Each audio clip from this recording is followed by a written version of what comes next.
Good morning to all of you. Good morning. इतना सन्नाटा क्यों है भाई? थक गए हैं सारे के सारे।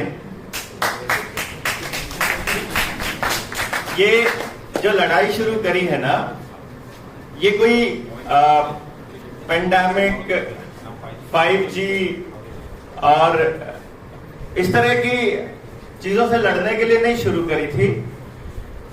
मैं ऐसा समझता हूं ये लड़ाई हमने शुरू करी थी कि अगले 100 साल में हम अपनी औलादों को कैसा समाज देना चाहते हैं। सिर्फ एक ये रास्ता है जो मास को हमसे जोड़ सकता है। नहीं तो क्या होगा कि एक मुद्दे पर लोग साथ आ जाएंगे, दूसरे मुद्दे पर नहीं आएंगे। एक मुद्दे पर आज जो हॉट मुद्दा है उस पर आपके साथ आ जाएंगे, लेकिन जैसे ही वो मुद्दा सरकार खत्म करेगी फिर क्या करेंगे?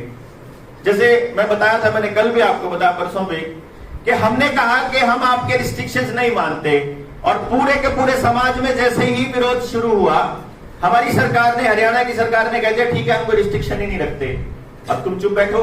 मैंने कहा नहीं, अब हम चुप नहीं बैठेंगे। तुमने जो ये प्राइवेटाइजेशन शुरू किया है अब हम इस पे लड़ेंगे। जो ड्राइंग टीचर बैठे हैं इस पे लड़ेंगे, आंगनबाड़ी वाली बैठी हैं इस पे लड़ेंगे, जो रोडवेज को तुम लोग प्राइवेटाइज करने जा रहे हो, जो बेचने जा रहे हो, हम इसकी लड़ाई लड़ेंगे। जो टीचर्स जो दूसरे प्रोटेस्ट कर रहे हैं हम उनके साथ आएंगे। जिन स्टूडेंट्स का तुमने नुकसान किया पढ़ाई में हम उनके साथ आएंगे। जिनकी दुकानें तुमने बर्बाद करी है, जो पिछले लॉकडाउन में जो अनकॉन्स्टिट्यूशनल और जो गलत गैर कानूनी तरीके से जो तुमने लॉकडाउन लगाया था और उनको जो फाइनेंशियल लॉस हुआ है उस पर लड़ेंगे। जिसको कर्जा चढ़ा हुआ था और उस आदमी को कर्जा नहीं देने की अभी रहा है गुंजाइश, मैं उसकी लड़ाई भी लड़ूंगा। जिसके घर में किसी को साइड इफेक्ट हो गया है उसके साइड इफेक्ट के कंपनसेशन की लड़ाई भी लड़ेंगे। तो we will fight for each and every person in the society. और उसके बाद हम लोग ऐसे बंद नहीं करेंगे। अब उनको समझ में नहीं आ रहा है कि ये कौन लोग हैं, तो वो कहते हैं कि यार जैसे इन्वेस्टिगेशंस होती हैं कि ये कौन है, क्या ग्रुप है इनका, इनके ग्रुप का नाम क्या है, कि वी हैव नो ग्रुप। हमने लड़ाई लड़नी शुरू करी, एक संगठन बनाया कि जनता सरकार मोर्चा बना देते हैं with no any person member in it.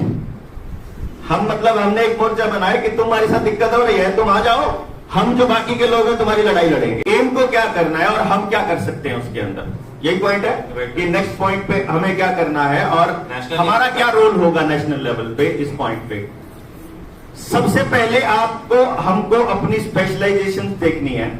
मेरी स्पेशलाइजेशन है education, psychology, research, teaching and training. ये मेरी स्पेशलाइजेशन है।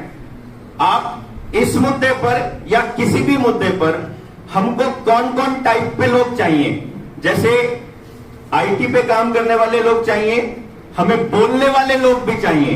मान लीजिए हम एक ग्रुप बना करके कहीं किसी सोसाइटी में जाते हैं, वहां हमारे में से कितने लोगों के पास वो स्किल है कि वो सामने जो ऑडियंस है वो बात बोल रहे हैं कि जो ऑडियंस सुनना चाहती है। क्योंकि मुझे ये लगता है कि जब हम मास को अपने साथ जोड़ने जाएंगे या जब हम जोड़ने चलेंगे तो उस वक्त हम कितने इंटेलिजेंट हैं या हमें कितना ज्ञान है या हम कितने बड़े ऑर्गेनाइजेशन हैं, इससे बहुत कम लोगों को फर्क पड़ता है। फर्क पड़ता है उस बात से कि जो हम कह रहे हैं और जो हम कर रहे हैं वो उनकी जिंदगी में कितना बदलाव लेकर आएगा और उनको कितनी होप जगती है। जैसे अभी अभी मयंक ने बात की थी कि जो ये पेंडेमिक ट्रीटी आएगी, इससे लड़ना मतलब मुझे लगता है कि हमारा सबसे प्राइमरी फोकस हो। क्योंकि वही बात परसों हमने कही थी कि लड़ाई जो है ये कागजों से आगे जाने वाली है। वो लोगों को मालूम है कि लोग जागरूक हो रहे हैं, उनको अपने मौलिक अधिकारों का पता लग रहा है, वो अपने कॉन्स्टिट्यूशन को बचाने के लिए कोर्ट में भी फाइट कर रहे हैं और वो अपनी दलीलें जो रख रहे हैं उसका कोई इलाज नहीं है उनके पास as per constitution and as per law. तो फिर वो ये करें कि चलो तुम्हारा लॉ, तुम्हारा कॉन्स्टिट्यूशन ही हम लोग नल एंड वॉइड कर दें, उसको ही हम लोग उससे ही ऊपर आकर के बात करने लग जाए कि एक ऐसी चीज पे साइन करवा लो आप उनके राष्ट्राध्यक्ष को। तो मतलब जो पहला जो स्टेप है वो मुझे लगता है कि मास के पास जाकर के उनको अपने साथ जोड़ना रहेगा। वहां पर उस एरिया के अंदर काम करने वाले जितने एम के वॉलंटियर्स हैं, जितने भी लोग हैं, इस मुद्दे पर अगर उनको ये लगता है कि हमें जैसे अभी फियर है, हम मतलब फोबिया है, हम बोल नहीं, स्टेज फोबिया है या वो बोल नहीं सकते हैं या उनको लगता है कि हमें बहुत सारी चीजों की जरूरत पड़ेगी, तो बहुत से लोगों के साथ ये रिस्ट्रिक्शंस होती है कि वो इस जगह से इतनी जगह तक, इतनी दूर, इतने प्लेस में इतने टाइम तक जा सकते हैं, इतने टाइम तक नहीं जा सकते हैं। वो रिस्ट्रिक्शंस मेरे साथ नहीं है। मैं फुल टाइम 24/7 कहीं भी ऑल ओवर इंडिया में ट्रेनिंग पार्ट हैंडल कर सकता हूं। This is my specialisation. ये मैं मतलब एम के लिए कर सकता हूं। दूसरा, उस संगठन बनाने का, उनको ट्रेन करने का, उनको मोबिलाइज करने का, उनको आंदोलन के दिशा में बढ़ाने का, ये इस दिशा में हम काम कर सकते हैं।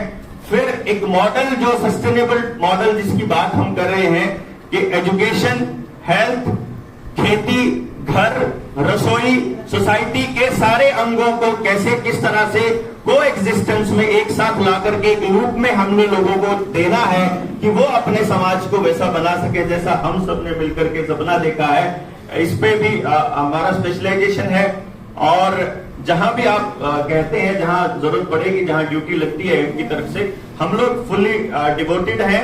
हम आपके साथ हैं, हम आपके बीच हैं। साहिल है, हम लोग जितना ग्रुप हमारा पूरा हरियाणा का, जब कल को हम दिल्ली में उनकी गर्दन पर पैर रखने चलेंगे तो आपको यकीन ये दिलाते हैं कि इतना ही पूरे भारत से होगा और उससे डबल आदमी हरियाणा से होगा, इसकी गारंटी होगी।